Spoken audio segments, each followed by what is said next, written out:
Kisu Kiakirax Makinik Scaliho Akiswitmu, Hukaksa Kukanpaski, Hunini Kasanka, Dunaha, Usukil Kukani now San Miet keep its skin in Quataknuk, on the shores of Yawunik Aknukyuk, also known as Flathead Lake. Good afternoon, friends and relatives. My name is Velda Shelby. I'm the Director of Economic Development for the Confederated Salish and Kootenai Tribes. Today I'm very pleased to share some of the current projects that we lead from the Economic Development Office. As defined by the 1855 Hellgate Treaty, the 1935 Constitution, and Corporate Charter, the Confederated Salish and Kootenai Tribes are vested with the authority to conduct economic development activities for their citizens. As such, my staff in the Economic Development Office functions to support the Tribal Council's economic development goals in various sectors of the tribal economy. Our work requires constant and steady planning with a variety of stakeholders. We form extensive collaborations on both short-term and long-term goals. Tribal strategies are derived from a shared vision of constituents and executed at the direction of the Tribal Council. For example, planning to acquire the Salish-Kasunka-Kalispay SKQ Dam began in earnest following the FERC relicensing hearings in 1985. Unlike other governments, tribal governments do not have a tax base to generate funds for investment. Instead, CSKT has to assume the risk and invest in project development that is both sustainable and profitable. Fortunately, CSKT has been successful in chartering corporations that generate revenues and dividends for the tribes. As the shareholder, the Tribal Council sets policy and oversight for the corporate governance to tend to these activities and duties. In addition to corporate affairs, the Tribal Council oversees economic development through virtually every aspect of tribal operations. My office, the Tribal Lands Department, Tourism and Recreation, Transportation, Broadband, Utility Management, and now Water Administration, to name a few of the programs that function to generate revenue to sustain operations. This is a monumental task for any governing body, and it requires expertise at all levels. The Finance Department keeps score, and for the past 3 decades, the Tribal Council has provided a continuum of oversight conducive to significant revenue generation. I'm extremely honored to be a part of this chapter in tribal history. Today we will focus on some of the touchstones for the Economic Development Office. These include economic development strategies to facilitate business development on the Flathead Reservation. Our office works in tandem with tribal corporations to advocate and promote entrepreneurship, workforce development, and other self-sufficiency goals. Today, I have invited my esteemed colleague to discuss one of our touchstones, which is to support revenue-producing tribal programs, including review of land acquisition proposals and revenue-producing potential for these properties. As part of our land acquisition process, the Tribal Council is committed to sound fiscal responsibility, and they expect a return on their investments. To that end, EDO seeks grant funding to conduct preliminary studies such as feasibility analysis and market studies to assist CSKT in determining which projects are the most viable. And we have many projects to discuss today, and we will also go into a little bit more detail about some of these other touchstones. But for now, I would like to introduce my esteemed colleague, the only staff I have in economic development, Ms. Janet Camel, who has served as the Director of Planning for over 30 years with the Confederated Salish and Kootenai tribes. She is the person who is primarily responsible for all the successful development projects and grants that support the EDO program today. Janet will give us an update on all of the projects and programs that are currently underway in the Office of Economic Development. We've worked on so many different projects in the Economic Development Office, but one of the projects that we worked on that just wrapped up about a year ago was an 8-year project with the Administration for Native Americans. And that project started out where we surveyed the tribal membership to find out what their job skills were and what their training needs were and what their career interests were. Because one of the goals of the Tribal Council is, tribal member employment, and in addition to revenue generation. So that study was completed in 2014, and then we developed a comprehensive economic development strategy from that survey. And then we also developed a pilot training program for entrepreneurs and for members of the workforce who are interested in the health career professions, or the health professions, the building trades professions, and also hospitality. We worked with the college, Salish Kootenai College, to set up some training programs in each of those areas. Unfortunately, the instructor for the hospitality program retired and is working as a private entrepreneur, so that program isn't currently being offered. But I know that Brian Miller's staff, some of his staff, participated in some of those training courses. And then we had several tribal members who completed their CNA degree and their degree in phlebotomy and were able to find jobs right away, right out of school. And then we started a building trades program. And the building trades program, the first year it was offered was last summer. And what we did is we purchased a building shell, a 10 by 20 building shell from the Amish. It was already built because we didn't have a facility for these classes. So we purchased actually 2 shells, one where we had it built so it had steel doors so we could turn that into a tiny home. And so the students last summer started wiring the home and putting some basic plumbing in and insulation. And then this year we offered the building trades program again using money from the Northwest Area Foundation grant, and we were able to finish that tiny home, and that's going to be auctioned off to generate some revenue to keep that program going. And the students were really excited about it, and so are we, because we're hoping that we can turn this into maybe a prototype, not just for training individuals in this particular career of construction trades, but also to generate some tiny homes for individuals that are looking for affordable homes. And even though these are small, we're looking at maybe making a 12 by 24 instead of a 10 by 20. They still will help. They'll house an individual or even a couple. And it's a very exciting project to us. So this all resulted from people showing an interest in 2014 in working in the construction trades and in carpentry and things like that. And we've got such a demand for housing here on the reservation that we feel like this fulfills a need, not just for trained individuals, as I said before, but actually to help us figure out what it would cost to start this type of enterprise, to build small homes on a larger scale. We also completed a feasibility study and a business plan for this property that Brian Miller mentioned earlier, 79 acres west of Polson. It's on the hillside next to the KOE campgrounds and across from the airport. And that project, we looked at, the tribes own some lots on the lakeside also, and we looked at what would be the best use of that property to generate revenue without costing too much money with the initial investment.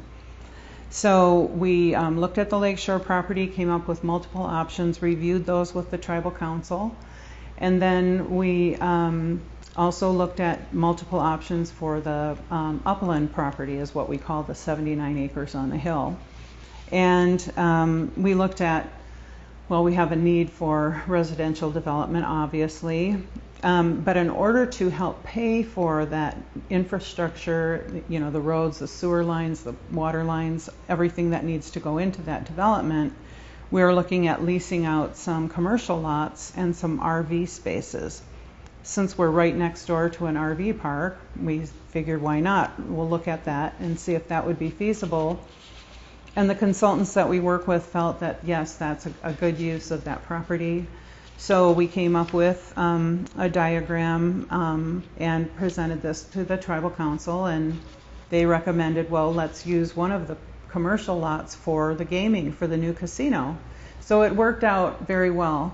And as Brian mentioned, we're still trying to work with the city of Polson on annexation. Of course, their rules are set up as a municipality, whereas the tribe's rules, this is trust property, are set up with the federal government, and we develop utilizing a National Environmental Policy Act document and environmental assessment, so that we look at all of the issues that could occur with developing property. What we weren't aware of until we met with the city of Polson on annexation was how the people in that neighborhood felt about the traffic issues. Unfortunately, the Montana Department of Transportation has limited funds for working on projects. They're working all over the state, and the city of Polson has needed some help for a long time with addressing growth. And so this kind of came to a head when we were meeting with the city council. And so the tribes have agreed to meet with the Montana Department of Transportation and signed a letter in concert with Lake County and the city of Polson to actually sit down and meet and see what we can do to maybe start looking at traffic numbers, traffic counts, realignment of intersections, things like that. So my background in planning gets into that type of detail. But essentially through the Economic Development Office, we're here to support the gaming corporation to try to help them meet their needs for this new casino. So we want to make sure that this is done in a safe way, and as Mr. Miller explained, they're working on a traffic impact study. And all of the other land uses are contributing to this traffic issue, not just the tribal proposals. So that needs to be kept in mind.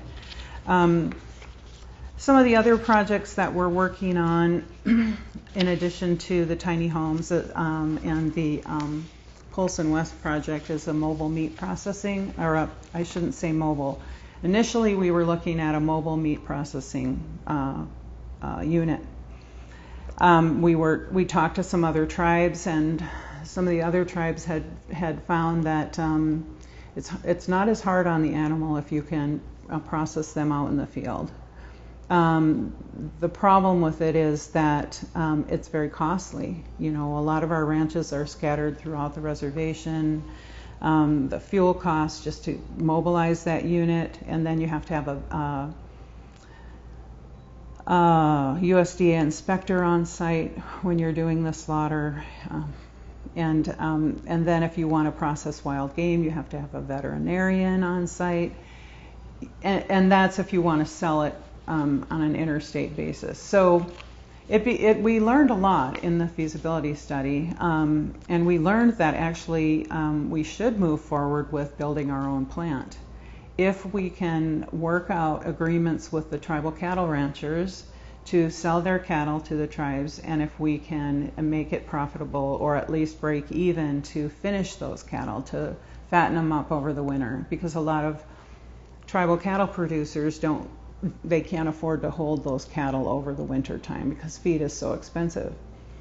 So we also found that with tribal food sovereignty goals, it's really important to have a continuous supply of protein And we feel that if we could develop this processing center, not only would we be helping the tribal cattle producers get a better price for their cows when they sell them, we'd also be helping with food sovereignty efforts. So when the supply chain issue hit us during the pandemic, there were meat shortages and prices went sky high, and we'd like to try to minimize that. One of the other projects we're working on, again, we want to eradicate homelessness. That's one of the Tribal Council goals. The Tribal Council passed several resolutions, and so we're part of a homelessness committee, and we've been working on looking at how many units are needed, how many people are homeless. We're working on a survey right now that'll be coming out to the tribal membership. And we're hoping that with the small home manufacturing feasibility study that we're working on, not only would we look at tiny homes, but maybe 1 and 2 bedroom units that could be built like modular units that could be put together on site and manufactured maybe in a factory. So we want to address the needs for families as well as individuals. And then we, as Velda mentioned, we are trying to work with the tribal entrepreneurs. So over the last 8 years, we started these different training classes. We had to go online when the pandemic hit, which was a difficult challenge. But one of the benefits was all these years I had been collecting email addresses for all of these people. And then when we did our survey of the membership, we collected hundreds of email addresses. People wanted to share their email so that we could share information with them.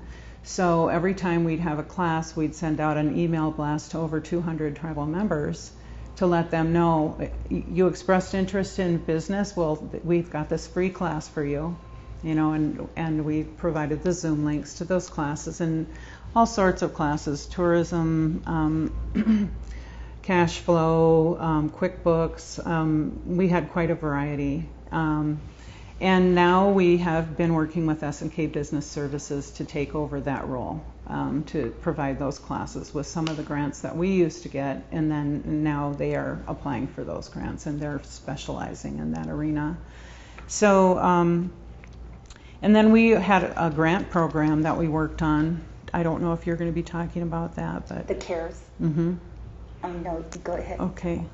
So we gave out 110 grants to tribal members, up to $30,000 apiece. Some of them were very small, only a few $100s, depending on what their income had been for their business the prior year and what their expenses were the prior year.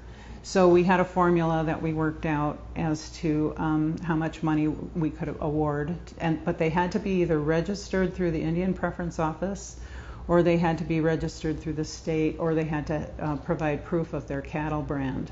So this way, cattle producers could also get assistance, because during the pandemic, a lot of them had difficulty selling their cows, and so this actually helped them overwinter. And have feed for those cattle. So that was a huge benefit. And we're working on a culturally appropriate tourism plan. And then we did a Indian Preference Business Directory that was an insert for the tribal newspaper, because a lot of elders don't necessarily get online to look at the business directory that we have on the internet, on the tribal internet. And so we wanted to provide a paper copy for individuals who don't have a computer or internet access. So that went out in April. And we're really pleased with the number of people who are, taking advantage of the training, taking advantage of our grants. We also ran a small grant program with funds from the Montana Department of Commerce that we applied for. And we gave out over 60 grants over the years to tribal member-owned businesses. So there's an individual from Poulsen who used his $7,000 grant to buy more inventory. And then he was able to sell to some individuals who were building homes on the lake, and they wanted higher-end products, which he had. So then he made more money working with them, and then when his father-in-law's business came up for sale, he was able to purchase that business from his father-in-law. So, and right now he's building a brand new store on Highway 93. Yeah, we have another individual who moved here from New York, who's a tribal member, had worked in New York, a single father with a daughter, went into business with an individual, a food service business. They lost their lease, they moved to another community, lost their lease again, but he applied for a second grant to start a food truck. And now he's working his business through his food truck. And so he was able to adapt during the pandemic, and he's still doing fine. So it's exciting to see that. And so last year, after the pandemic, the Tribal Council was determined to help us recover, but at the same time to make us more resilient as a community, as a reservation. And they adopted 7 guiding resolutions. And those resolutions are what virtually every department has bought into. We all have our own segment of them.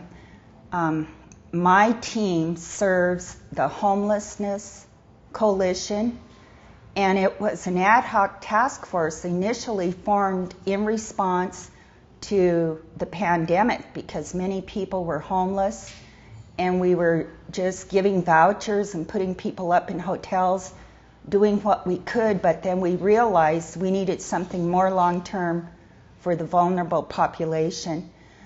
So we've continued to meet as a homelessness committee, and we're trying to hire a coordinator to come in and actually develop a program for us. So one of the guiding resolutions is to eradicate homelessness on the reservation, and we know that that works in conjunction with our ability to address addictions. And that's another one of the guiding principles, is that we want to be able to eradicate drug and opioid abuse. So these are some really big life-changing issues, and the tribal council, the current tribal council, is taking all measures, all hands on deck, and we're totally focused on these resolutions. The other one that I wanted to mention is they want to promote tribal business development, and so that's another one of our touchstones for the Economic Development Office. And then finally, as Janet has alluded to, we want to eradicate food insecurity. We want to eradicate hunger. That's one of the 7 guiding resolutions. And so that's where we pretty much focus all of our resources currently. Our priority projects have included the homelessness, food security, sustainable land use planning, infrastructure development, feasibility and business planning, so that we can maximize the ROI on all our land acquisitions, property management, renovations and building trades, construction. So we are really focused on trying to help the council address these serious issues. And then, of course, we are aware that we have to build more access to capital and technical and business support so that we can invest in the private sector for our people. We also get involved with tourism planning and other types of long-range economic development, land use planning goals. So the other touchstone that we focus on is assisting our tribal member entrepreneurs and the prospective entrepreneurs with access to capital, training, and other business development needs. And as we've mentioned, much of our work is focused on grant procurement. virtually every project we undertake is supported by grants. And we contract with the Economic Development Administration, EDA, to help us in that endeavor. So in order to take that funding, we have to develop a 5-year economic development plan, which is known as the Comprehensive Economic Development Strategy, or CEDS. So you hear that word a lot, and right now we've transferred that particular grant to the Salish Kootenai Business Services, and James Bible is administering that activity right now. So we just revised and renewed the CEDS last year, and it outlines the many vital projects that are specified for my office, both short-term and long-term. Going forward, we know there is so much potential with tourism, and many people, including a lot of our elders, they continue to request that we develop the geothermal hot springs in Camel Hot Springs, because we know it has medicinal value. But we also know that it can bring in tourism and help the economy there. There are so many opportunities on the reservation right now, and a lot of them are a result from the Biden administration's legislation, everything from ARPA, bill, and IRA. And I guess I better describe these acronyms. The American Rescue Protection Act, the bill, the bipartisan infrastructure legislation, and now IRA, the Inflation Reduction Act. They have the opportunity to bring in millions of dollars to the tribal economy, and so all of our corporations, again, all hands on deck, with the mandate from the Tribal Council to address some of these critical, vital issues. And I'm hoping that we can rise to the occasion and meet the challenge, and we are entering a whole new chapter of economic development on the reservation.